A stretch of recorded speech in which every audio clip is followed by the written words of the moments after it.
Hello everyone, कैसे हैं आप लोग। तो हमारी ये रिवीजन सीरीज चल रही है एसएससी जेईई 2025 के लिए, जिसमें हम लोग कंप्लीट टेक्निकल सब्जेक्ट से रिवीजन कर रहे हैं। सिविल इंजीनियरिंग का आरसीसी हम लोग ने स्टार्ट कर रखा है, जिसके हम लोगों ने 4 पार्ट ऑलरेडी कवर कर रखे हैं। आज हमारा 5वां पार्ट है।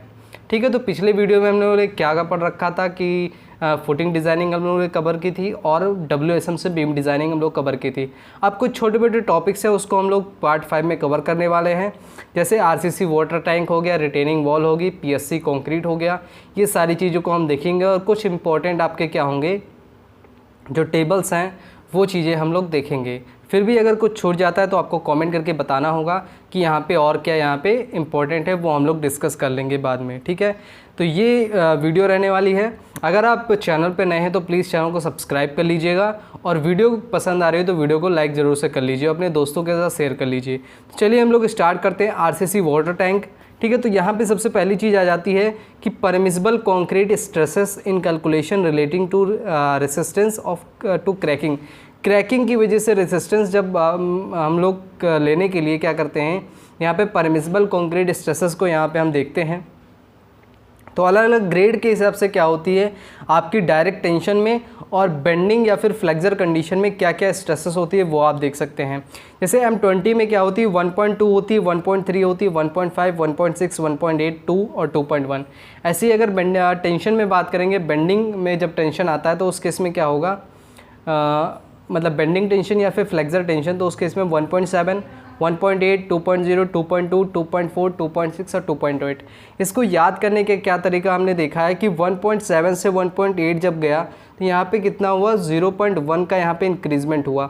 बाकी जितने भी इंक्रीमेंट है वो आपके 0.2, 0.2, 0.2 से है। ठीक है, अब हम बात करेंगे, कोई भी आप सीरीज़ याद कर लीजिए। मान लो ये आपने सीरीज़ याद कर ली, तो आपको क्या करना है, इसमें से 0.5 माइनस करके यहाँ पहुँचना है, 0.5 माइनस करके यहाँ पहुँचना है, 0.5 माइनस करके यहाँ पहुँचना है, और फिर उसके बाद 0.6 माइनस करना है, 0.6, 0.6 फिर 0.7। तो ये अगर आप सीरीज़ याद कर लेंगे फ्लेक्सर टेंशन या बेंडिंग टेंशन में, तो इसको याद करना आसान है कि पहले 1.7 याद कर लीजिए, मीन्स 0.1 बढ़ेगा, फिर 0.22 बढ़ेगा। वैसे इतना ज़्यादा ये इंपॉर्टेंट नहीं है, लेकिन इस तरीके से आप टेबल याद कर सकते हैं।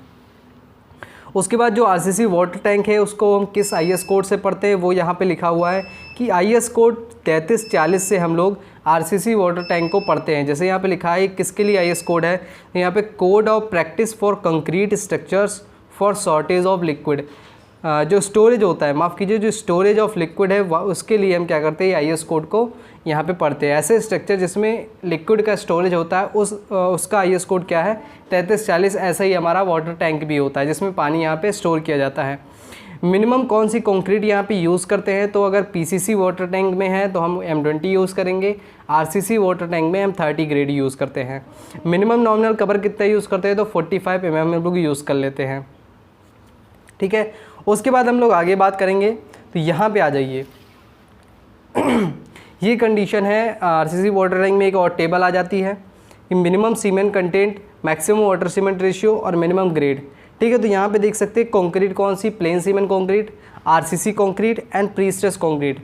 उसके बेसिस पे मिनिमम सीमेंट कंटेंट भी दे रखा है, 250, 300 पी, 320 और 360, मीन्स 250, 320, 360। उसके बेसिस पे maximum free water cement ratio भी दे रखा है 0.5, 0.45, 0.40, और ग्रेड दे रखी 20, 30, 40। तो ये आपकी क्या है, ये आपकी टेबल हो गई। उसके बाद हम लोग बात करते हैं, यहाँ पे एक पूछा जा चुका है PYQ क्वेश्चन है ये कि the circular ring beam to resist thrust from top dome in Intze tank. Intze tank जो होता है उसको डिज़ाइन हम कैसे, किस बेसिस पे करते हैं, तो यहाँ पे लिखा है due to water pressure in Intze tank the wall will develop hoop tension. Hoop tension यहाँ पे डेवलप होता है किसके, जो इंटजी टैंक होता है उसके वॉल पे हुप टेंशन डेवलप होता है, उसके बेसिस पे यहाँ पे इसको डिज़ाइन किया जाता है। ठीक है, ये सर्कुलर वाटर टैंक को, ये एक PYQ क्वेश्चन था। उसके बाद यहाँ पे डोम लिखा है कि dome at the top usually 100 mm to 150 mm thick with reinforcement along the meridian and latitudes. यहाँ पे जो राइज होता है वो कितना लिया जाता है, जो स्पैन होता है उसका 1/5 यहाँ पे राइज लिया जाता है। ये भी एक PYQ क्वेश्चन है कि जो डोम का राइज होगा वो कितना लिया जाएगा, तो वो बेसिकली क्या होता है, जो स्पैन होता है उसका 1/5 भाग राइज लेते हैं डोम का। डोम जैसे यहाँ पे देख सकते हैं, ये जो राइज होता है वो कितना लिया जाता है, स्पैन जो होता है उसका 1/5 हम ले लेते हैं, ठीक है। अब उसके बाद यहाँ पे क्या है कि स्ट्रेसेस स्टील में कितना परमिसिबल स्ट्रेस लेते हैं, तो अगर टेंसाइल स्ट्रेसेस टेंसाइल स्ट्रेसेस की बात करें और दूसरा कंप्रेसिव स्ट्रेसेस, किसमें, एक प्लेन स्टील में, एक HYSD में। तो अगर टेंसाइल स्ट्रेसेस प्लेन में बात करेंगे तो यहाँ पे 115 हो जाएगा, मीन्स 115, और 130 हम लोग बात करेंगे HYSD में। कंप्रेसिव स्ट्रेस 125 और 140 हम लोग बात करते हैं, ठीक है। 115 130 आपको याद रखना है, उसके बाद 10-10 आपको बढ़ा देना है, और यहाँ पे आप कंप्रेसिव स्ट्रेसेस वाला भी याद कर लेंगे। उसके बाद मिनिमम रेनफोर्समेंट का भी क्राइटेरिया आ जाता है कि वाटर टैंक के वॉल्स, फ्लोर्स, रूफ में हम प्रोवाइड करते हैं मिनिमम रेनफोर्समेंट। कैसे हम लोग बात करें तो माइल्ड स्टील के लिए यहाँ पे दे रखा है कि सेक्शन की जो थिकनेस है अगर 100 mm तक है तो उस केस में 0.3% रेनफोर्समेंट लेते हैं। अगर 450 जो mm है, 450 mm से ज़्यादा थिकनेस हो जाती है तो 0.2% हम लेते हैं। और कैसे यहाँ पे इसको डिक्रीज़ किया गया तो लीनियरली डिक्रीज़ करते हैं। तो ये माइल्ड स्टील का क्राइटेरिया है, बट अगर हम HYSD यूज़ कर रहे हैं तो उस केस में इसी वैल्यू को 80% ले लेंगे, 0.3 का 80% ले लेंगे, 0.2 का 80% ले लेंगे, तो HYSD के लिए निकल आएगा, ठीक है। तो ये पूरा केस हो गया, ठीक है। उसके बाद जैसे यहाँ पे भी लिखा हुआ है एज इट इज़, इस तरह का क्वेश्चन पूछा जा चुका है। ये देखिए 5 स्टार लिखा हुआ है, इसका मतलब SSC JEE 2025 में पूछा जा चुका है कि जो डिज़ाइन करते हैं सर्कुलर ओवरहेड वाटर टैंक का, उसमें राइज ऑफ द डोम कितना होता है, डोम का राइज कितना होता है, तो 1/5 ऑफ स्पैन लेते हैं, मतलब जो स्पैन होता है उसके 1/5 भाग क्या होता है, राइज होता है डोम का। ये पूछा जा चुका है। ये भी एक क्वेश्चन पूछा गया था इस बार जल्दी ही, 23 या 24 के एग्जाम में पूछा जा चुका है।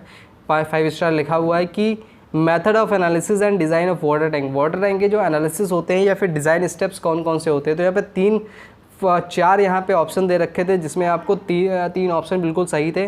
कारपेंटर सिंप्लीफाइड मेथड, रेजिनर्स मेथड और BIS कोड मेथड, ये 3 मेथड यहाँ पे आप लोग यूज़ करते हैं। उसके बाद ये भी एक क्वेश्चन पूछा जा चुका था, SSC JEE 2024 में पूछा गया है, जिसमें लिखा है कि आपको हुप टेंशन कैलकुलेट करना है। इसमें आपको डाया दे रखा है 12.6 metre, depth of the water tank, water storage भी 4 मीटर दे रखा है, और specific weight of the water कितना 10 किलोन्यूटन पर मीटर क्यूब आपको दे रखा है। तो सिंपली आपको मैक्सिमम अगर हुप टेंशन निकालना है तो W/H/D/2 होता है। W आपको कितना दे रखा है, 10 दे रखा है, H आपको 4 दे रखा है, और D आपको दे रखा है 12.6 डिवाइड बाई 2, इससे करके आप निकाल लेंगे, ठीक है। उसके यहाँ पे एक और क्वेश्चन पूछा गया है। ये सारे जो इम्पोर्टेंट जो क्वेश्चंस हैं, जो भी पॉइंट्स हैं वो यहाँ पे मेंशन है। वाटर टैंक में सिर्फ इतना पढ़ना है, ज़्यादा पढ़ने की ज़रूरत नहीं है।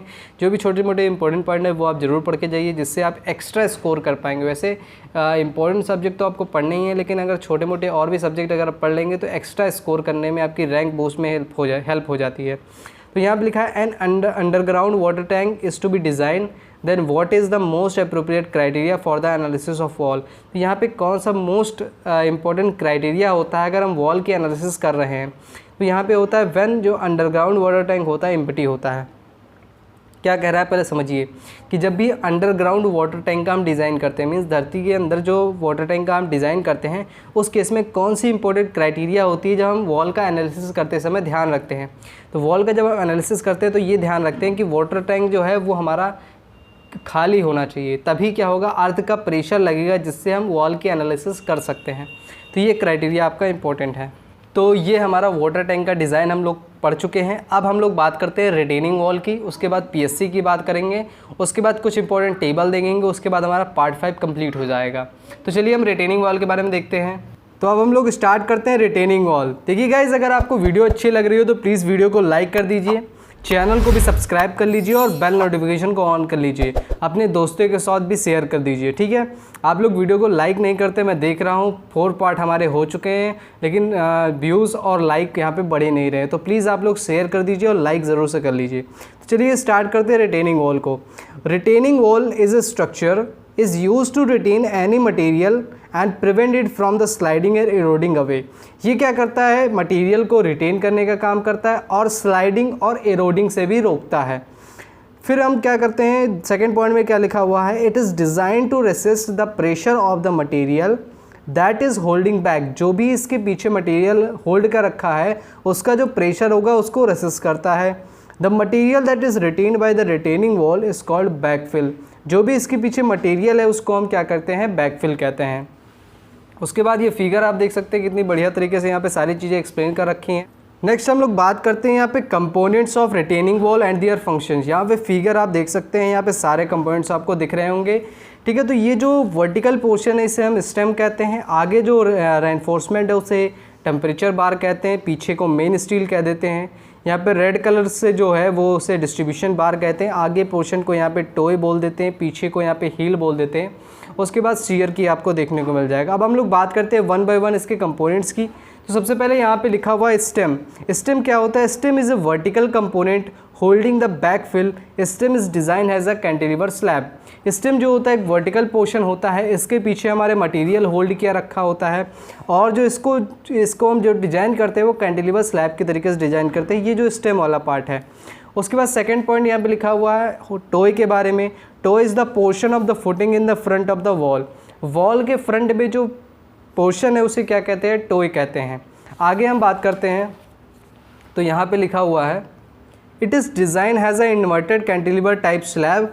Upward pressure of the soil act on the bottom surface of the soil. अब यहाँ पे देखिए जो ये टोय पोर्शन है इसके नीचे यहाँ पे सॉइल होती है तो अपवर्ड प्रेशर लगाती है, जिसकी वजह से जो टोय होता है वो ऊपर साइड में बेंड करता है, ऊपर साइड में बेंड करता है। इसीलिए इसका जो पोर्शन होता है नीचे टेंशन जोन बनता है, ऊपर कंप्रेशन जोन बनता है, और ये ऊपर साइड बेंड करता है। इसीलिए हम इसको इन्वर्टेड कैंटिलीवर टाइप के तरीके से डिज़ाइन करते हैं, इन्वर्टेड कैंटिलीवर बीम के तरीके से डिज़ाइन करते हैं। नेक्स्ट हम बात करते हैं आगे, तो यहाँ पे हील आपका आ जाता है। हील क्या होता है? Portion of the footing at the backfill side. Backfill side में जो फुटिंग का पोर्शन उसे हील कहते हैं। वीप होल्स क्या होते हैं? वीप होल्स जो होते हैं वाटर जो आ जाता है पानी उसको निकालने के लिए, ड्रेन आउट करने के लिए वीप होल्स का यहाँ पे यूज़ किया जाता है। वीप होल्स जो स्पेसिंग होती है 5 मीटर हॉरिजॉन्टल होती है और वर्टिकल 2 मीटर। मीन्स वर्टिकल डायरेक्शन में 2 मीटर और जो हॉरिजॉन्टल डायरेक्शन में 5 मीटर आपको देखने को मिलेगा। पांचवा कंपोनेंट शियर की। शियर की क्या होता है? एक स्ट्रक्चरल एलिमेंट है which is sometimes used on in the bottom side of the footing of retaining wall to reduce the sliding. जो ये शियर की आपको दे रखा है ये वाला, ये क्या होता है? बॉटम पोर्शन में होता है। और ये क्यों यूज़ करते हैं? स्लाइडिंग के अगेंस्ट रेसिस्टेंस प्रोवाइड करता है शियर की। ये क्वेश्चन काफ़ी पूछा जा चुका है कि स्लाइडिंग के अगेंस्ट कौन बचाता है? तो शियर की बचाता है। उसके बाद कुछ यहाँ पे नोट पॉइंट्स लिख रखे हैं कि total number of cantilevers in cantilever retaining wall में कितने होते हैं। कैंटिलीवर जो रिटेनिंग वॉल है उसमें टोटल कैंटिलीवर कितने होते हैं? 3 कैंटिलीवर होते हैं, ये भी पूछा जा चुका है। फैक्टर ऑफ सेफ्टी जो स्लाइडिंग के अगेंस्ट होता है वो कितना लेते हैं? 1.5 टाइम्स लेते हैं अगर शियर की हमको शियर की प्रोवाइडेड है। उसके बाद क्या लिखा हुआ है इन थर्ड पॉइंट में, in RCC retaining wall a shear key is provided to make retaining wall safe against sliding. वही चीज़ हमने बताया कि शियर की को स्लाइडिंग के अगेंस्ट सेफ बनाने के लिए हम प्रोवाइड करते हैं। उसके बाद आ जाता है टाइप्स ऑफ रिटेनिंग वॉल्स के बारे में बात करते हैं। टाइप्स ऑफ रिटेनिंग वॉल में सबसे पहले आ जाता है gravity retaining wall. Gravity retaining wall क्या है? It provides suitability by its dead own weights, so it is known as gravity. ये अपने वेट की वजह से क्या करता है? सेफ्टी प्रोवाइड करता है, इसीलिए इसको ग्रेविटी वॉल कहते हैं। ये मशीनरी या फिर मास कंक्रीट का बना हुआ हो सकता है। Plain concrete gravity walls are not use for height exceeding 3 metre. 3 metre से ज़्यादा इसकी हाइट नहीं होती क्या ग्रेविटी रिटेनिंग वॉल की। नेक्स्ट उसके बाद होता है टी शेप्ड रिटेनिंग वॉल। ये भी कैंटिलीवर वॉल होती है इसमें। एल शेप्ड, इसकी जो सूटेबिलिटी है हाइट की वो 6 मीटर तक होनी चाहिए। उसके बाद आता है counter foot retaining wall and buttress retaining wall. Counter foot और बट्रेस में ज़्यादा अंतर नहीं, एक छोटा सा अंतर अभी मैं आपको बताता हूँ। तो यहाँ पे काउंटर फुट और रिटेनिंग वॉल हम बात कर लेते हैं। तो यहाँ पे क्या लिखा हुआ है कि it is mostly widely used than the buttress because counter force hidden beneath the material. Means क्या कह रहा है कि जो काउंटर फोर्स रिटेनिंग वॉल होता है वो बट्रेस से ज़्यादा यहाँ पे यूज़ किया जाता है। क्यों? क्योंकि इसका जो काउंटर फोर्स पोर्शन होता है वो मटेरियल मतलब सॉइल के नीचे हिडन होता है, छुपा हुआ होता है। इसकी सूटेबिलिटी हाइट 60 मीटर से ज़्यादा होती है। इसकी जो वर्टिकल स्लैब है उसको हम कंटिन्यूअस स्लैब की तरह डिज़ाइन करते हैं। ये 3 पॉइंट बहुत ही ज़्यादा इंपॉर्टेंट है काउंटर फोर्ट में। काउंटर फोर्ट में जो वर्टिकल स्लैब होता है उसको कंटिन्यूअस, कैंटिलीवर नहीं, कंटिन्यूअस की तरह डिजाइन करते हैं। 7 मीटर से ज़्यादा इसकी सूटेबिलिटी है। अब यहाँ देखिए यहाँ पे आपको दे रखा है वर्टिकल जो स्लैब है किसमें? काउंटर फोर्स रिटेनिंग वॉल में वर्टिकल स्लैब को हम कंटिन्यूअस स्लैब की तरह डिज़ाइन करते हैं। दूसरा पॉइंट क्या लिखा हुआ है, दूसरा पॉइंट यहाँ पे देख सकते हैं, in the counter force retaining wall जो मेन एनफोर्समेंट है वो प्रोवाइड कहाँ पे होता है, बॉटम फेस पे, in front counter fort and inclined face पे बैक। मतलब अगर बैक काउंटर फोर्ट है तो जो मेन एनफोर्समेंट होता है वो इंक्लाइंड फॉर्म में प्रोवाइड किया जाता है इंक्लाइंड फेस पे, लेकिन अगर फ्रंट काउंटर फोर्ट है तो उस केस में जो रेनफोर्समेंट होगा वो बॉटम फेस पे प्रोवाइड किया जाएगा। अगर बैक काउंटर फोर्ट है तो इंक्लाइंड फेस पे प्रोवाइड करेंगे, फ्रंट काउंटर फोर्ट है तो बैक फेस पे प्रोवाइड करते हैं मेन स्टील को। यहाँ पे एक और पॉइंट लिखा हुआ है, इंपॉर्टेंट है, the design of A retaining wall assumes that retained material is dry, free from moisture and not cohesive. जो काउंटर फोर्ट रिटेनिंग वॉल है इसमें जो डिज़ाइन करते हैं रिटेनिंग वॉल को, इसमें लिखा हुआ है कि अर्थ जो होनी चाहिए ड्राई होनी चाहिए, एज्यूम करके चलते हैं, कोई भी मॉइस्चर नहीं होना चाहिए और कोहेसिव मटेरियल नहीं होना चाहिए, नॉन कोहेसिव मटेरियल होना चाहिए। अब जैसे ये बट्रेस वॉल की बात करते हैं, बट्रेस क्या है, ये सिमिलर होता है काउंटर फोर्ट रिटेनिंग वॉल के।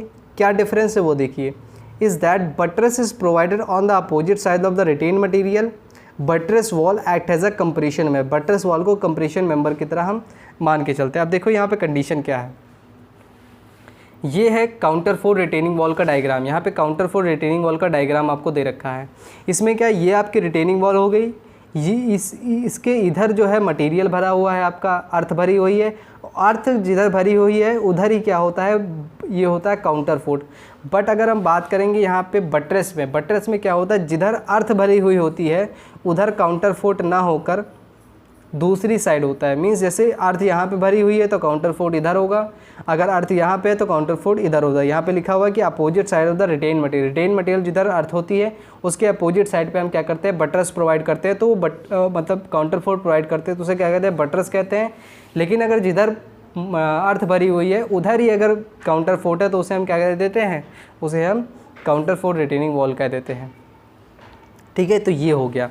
उसके बाद यहाँ पे कुछ क्राइटेरिया आपको दे रखा है कि रिटेनिंग वॉल को कैसे हम डिज़ाइन करते हैं।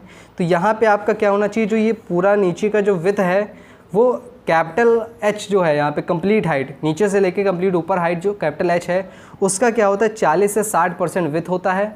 और ये जो कैपिटल H है उसका 1/10 पार्ट अगर निकालेंगे तो टोए की क्या हो जाती है, विड्थ हो जाती है। ये आपका जो स्टेम होता है वो 90 डिग्री पे होता है हील से, और ये आपका क्या होता है ग्राउंड लेवल या आउटर फेस है या स्टेम है। ठीक है, तो ये क्राइटेरिया हो गया कैंटिलीवर रिटेनिंग वॉल के डिज़ाइनिंग की।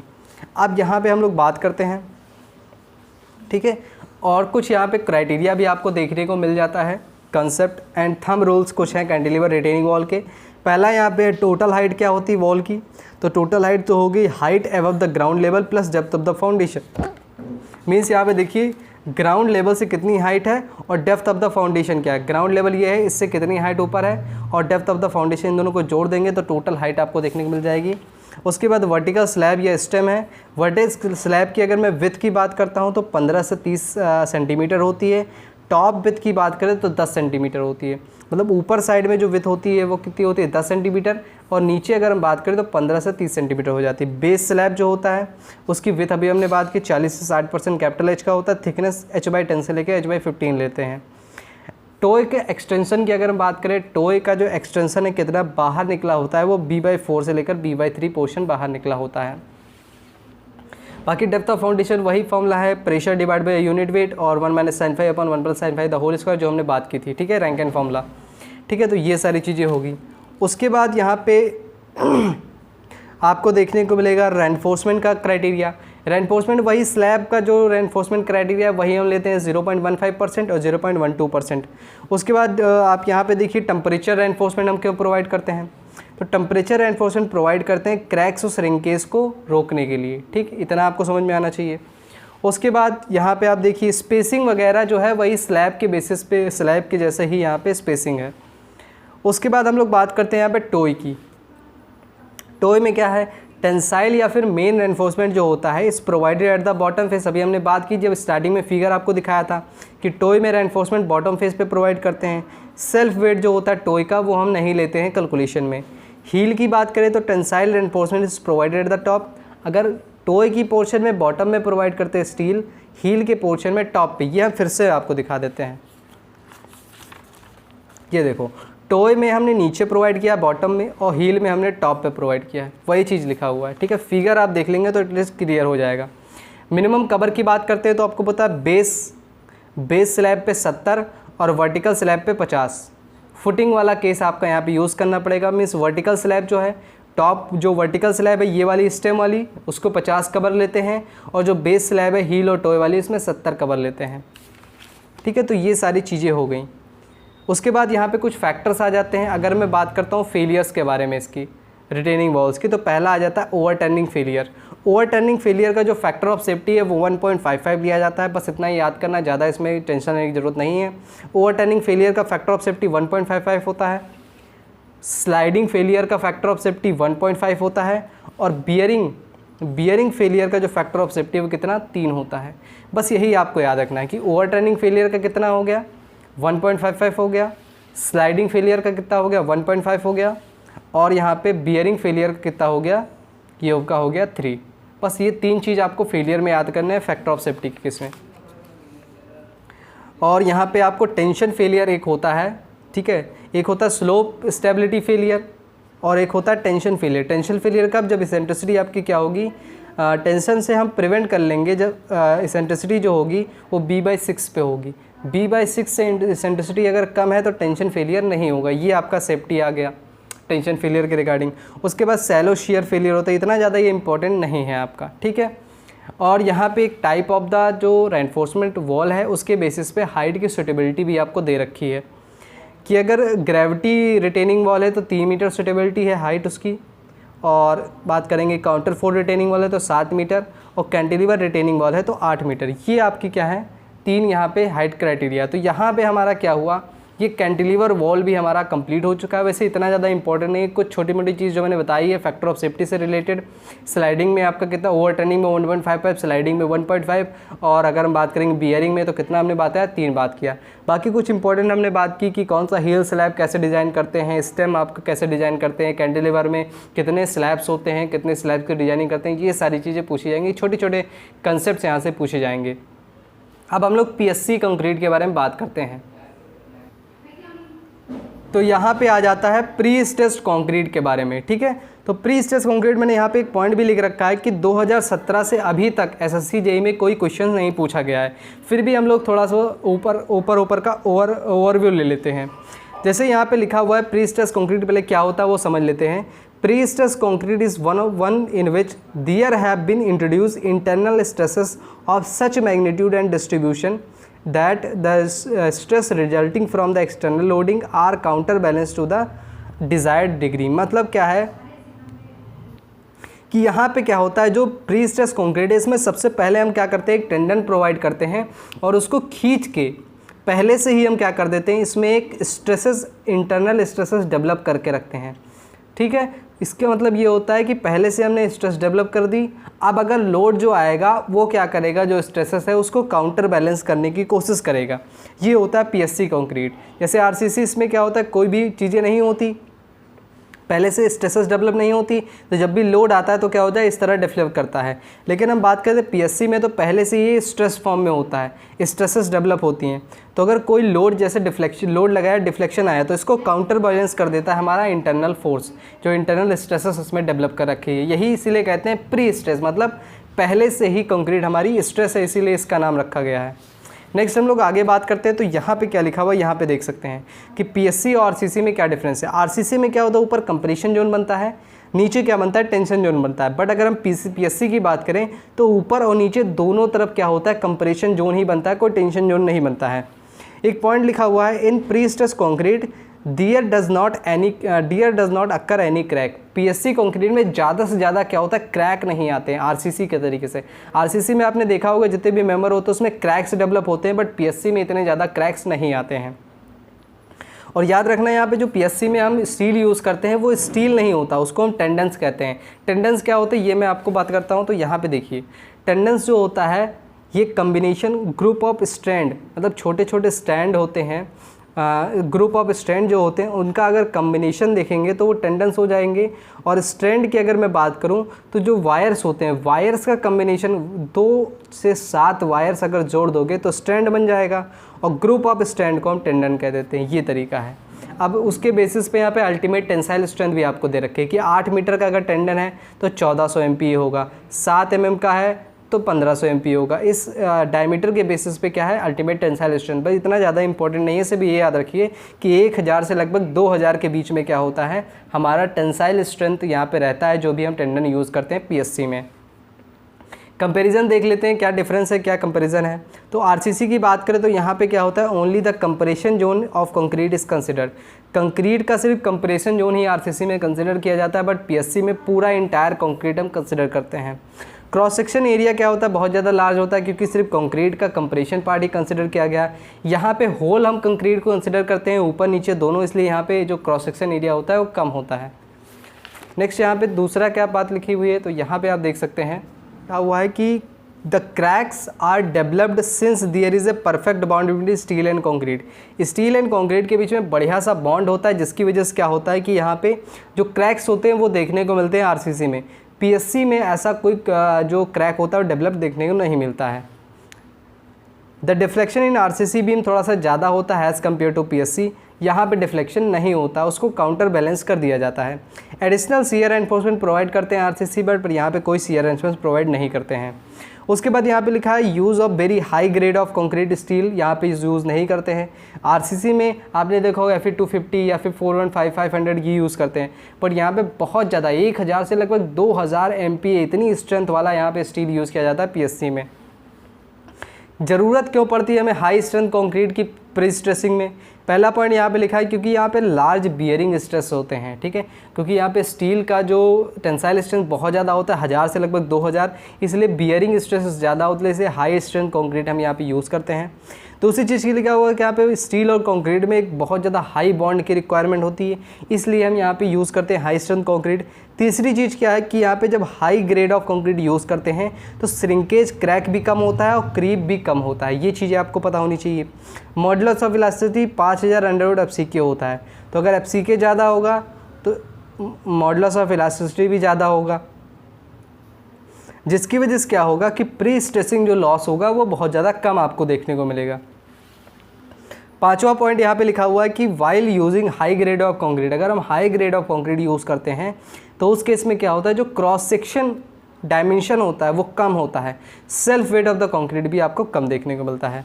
अब नीड क्या है हाई स्ट्रेंथ स्टील की, तो आप देखिए क्योंकि ड्यू टू प्री स्ट्रेसिंग क्या होता है, जब प्री स्ट्रेसिंग होता है तो उस केस में श्रिंकेज और क्रीप जो स्ट्रेन होता है वो आपको देखने को मिलता है। तो अगर श्रिंकेज और क्रीप स्ट्रेन हम कंबाइन की बात करें, दोनों को जोड़ के तो कितना होता है 0.0008, इतना आपको स्ट्रेन देखने को मिलता है श्रिंकेज और क्रीप दोनों को मिलाकर। अगर हम देखेंगे कि लॉस कितना होगा प्री स्ट्रेस लॉस, तो प्री स्ट्रेस, स्ट्रेस का मतलब क्या होता है स्ट्रेस आपको स्ट्रेन इंटू यंग्स मॉडुलस, तो स्ट्रेन कितना है क्रीप और श्रिंकेज को मिलाकर 0.0008 इंटू यंग्स मॉडुलस इलास्टिसिटी कितना होता है 2 × 10⁵, इसको मल्टीप्लाई करेंगे तो 160 MPa आएगा। तो loss of prestress due to shrinkage and creep ये कितना होता है 160 आपको देखने को मिल जाता है। नेक्स्ट हम लोग आगे बात करते हैं, तो यहाँ पे आ जाता है method of pre stressing. Method of pre stressing दो टाइप्स के होते हैं, एक प्री टेंशनिंग है, एक पोस्ट टेंशनिंग है। प्री टेंशनिंग जो होता है यहाँ पे हम 3 बेसिस चीज़ों की बात करते हैं। पहला टेंशनिंग, कंक्रीटिंग एंड ट्रांसफ़र और लोड। प्री टेंशनिंग का मतलब है सबसे पहले हमने क्या किया, जो 2 कॉलम है इसमें स्टील को हम खींच के, यहाँ पे फिगर देखिए, स्टील को हम खींच के क्या कर देते हैं, सबसे पहले यहाँ पे बांध देते हैं, उसके बाद इसमें हम कंक्रीटिंग करते हैं, तो इसे कहते हैं प्री स्ट्रेसिंग। पहले टेंशनिंग होगी, फिर कंक्रीट करेंगे, फिर हम यहाँ से क्या करेंगे, ये जो हमने बांध रखा था इसको काट देंगे, उसके बाद ये लोड का ट्रांसफ़र हो जाएगा, तो ये होता है प्री स्ट्रेसिंग। प्री स्ट्रेसिंग जो होता है उसको हम क्या कहते हैं, होयर्स मेथड कहते हैं या लॉन्ग लाइन मेथड कहते हैं। इसका यूज हम कंक्रीट के जो रेलवे स्लीपर होते हैं उसको बनाने के लिए यूज़ करते हैं। उसके बाद आ जाता है पोस्ट टेंशनिंग। पोस्ट टेंशनिंग में क्या है, सबसे पहले हम कंक्रीट कर देते हैं, कंक्रीटिंग हमने कर दिया और वहाँ पे एक छोटा सा क्या करते हैं, इसके अंदर होल करके रखते हैं, फिर उसके बाद में हम इसके अंदर स्टील डालते हैं, फिर हम इसको जैकिंग करते हैं। इस तरीके से अगर काम है कि पहले कंक्रीट करके फिर स्टील डाले हैं तो क्या बोलते हैं, उसे पोस्ट टेंशनिंग बोलते हैं। ये आपको समझ में आ गया। तो ये बेसिकली क्या है, सिस्टम्स ऑफ प्री स्ट्रेसिंग है। तो प्री स्ट्रेसिंग के जो सिस्टम्स है जिसमें एक ही मेथड है, जैसे होयर्स या लॉन्ग लाइन मेथड है, बट अगर पोस्ट टेंशनिंग की बात करें तो इसमें 4 मेथड यूज़ करे जाते हैं। पहला फ्रेसिनेट सिस्टम होता है, मैग्नेल ब्लाटेन सिस्टम होता है, जिफॉर्ड उडाल मेथड होता है और ली मैकाल सिस्टम होता है। ये 4 मेथड यूज़ किए जाते हैं, ये इंपॉर्टेंट है मेथड्स के नाम। उसके बाद जनरल हम कंडीशंस की बात करते हैं तो पहला यहाँ पे IS कोड कौन सा यूज़ किया जाता है, 1343/1980 IS कोड यूज़ करते हैं। मिनिमम ग्रेड ऑफ कंक्रीट कितना होता है, प्री स्ट्रेसिंग में M40 और पोस्ट टेंशनिंग में कितना, M30। मिनिमम कवर की बात करें तो प्री टेंशनिंग में 30 और पोस्ट टेंशनिंग में 20 यूज़ करते हैं।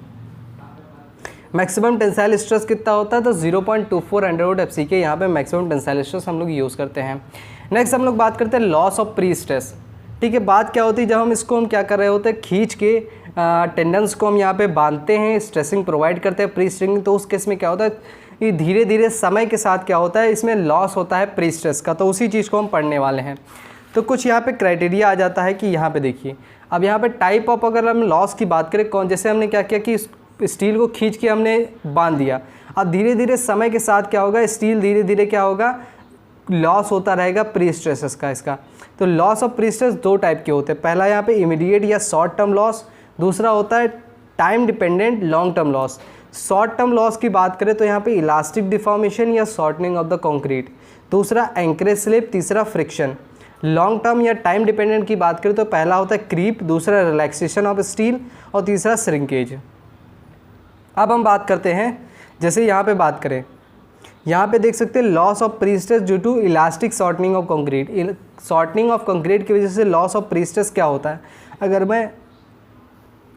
अगर हम बात करते हैं प्री टेंशन में, तो प्री टेंशन की बात करते हैं तो यहाँ पे देखिए, प्री टेंशन में जो लॉस होता है प्री स्ट्रेस का वो कितना होता है, M.FC होता है। M क्या है, मॉडुलर रेशियो है, FC क्या है, स्ट्रेस है कंक्रीट में, तो मॉडुलर रेशियो इंटू FC कर देंगे तो loss of pre stress concrete में मिल जाएगा। किसमें, अभी हम प्री टेंशन कंडीशन की बात कर रहे हैं, तो ये फॉर्मूला आपको यूज़ करना है।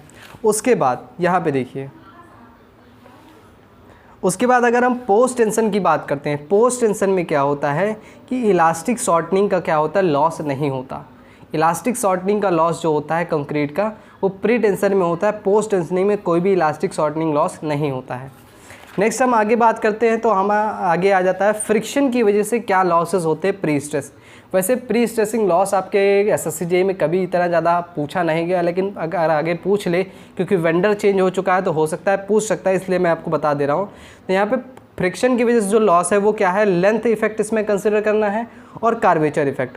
लेंथ इफेक्ट में क्या है कि Px = P0 इंटू e⁻−kx, और यहाँ पे कार्वेचर इफेक्ट, वैसे ये इंपॉर्टेंट नहीं है, फ्रिक्शन वाला लॉस इंपॉर्टेंट नहीं होता, लेंथ और ये कार्वेचर का भी किसी PYQ में ज़्यादा पूछा नहीं गया है, बस इसको आप देख सकते हैं ऐसे, बस इतना ज़्यादा इंपॉर्टेंट है नहीं। ठीक है, नेक्स्ट अगर हम बात करते हैं तो यहाँ पे आ जाइए, एंकरेज स्लिप का लॉस क्या होता है। एंकरेज स्लिप का मतलब क्या है कि हमने उसको एंकर करके बांध तो दिया लेकिन वो स्लिप कर गया।